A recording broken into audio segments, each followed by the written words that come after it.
Hello hi friend welcome to our channel. आज आम जाऊे सहर गोटे बढ़िया जगह बुलायापाई पहाड़ कड़ पूरापूरी झरणा थी सेठी बहुत बढ़िया मद पीवा भी सुविधा बहुत अच्छी। मु आ मो शला दुई जन बाहरलु बुलायापाई फटार्जुन छकर केशरपुर गाँ भर गलु पूरा पहाड़ उपरको जावा। पहाड़ उपर बहुत बढ़िया जगह देखु केमती पहाड़ पाखर जगह सीन देखु बहुत मस्त जगह बुलायापाई बहुत बढ़िया जगह। आम दुई जन बाहरिलु बुलायापाई टे बुलिकी टे झरणा फरणा झरणा देखिकी आसवा केमती झरणा पानी जाऊँगी हूँ देखा जाऊ।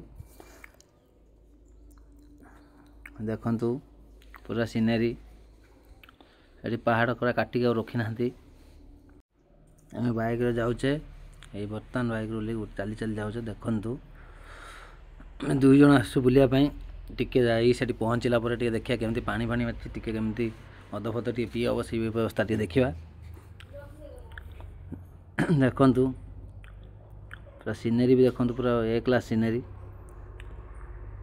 देखंतु पहाड़ पाखरे हम पहुँची गलु पहुँचला पर देखंतु सीनेरी मो शला बस पहाड़ पाखरे तो चारिकड़ देखंतु मस्त जगह पानी भी अच्छी पानी सफिशिएंट अच्छी किसी प्रॉब्लम ना। पिकनिक भी आपन करि परिबे जगह पूरा पानी भी आसछि बहुत बढ़िया जगह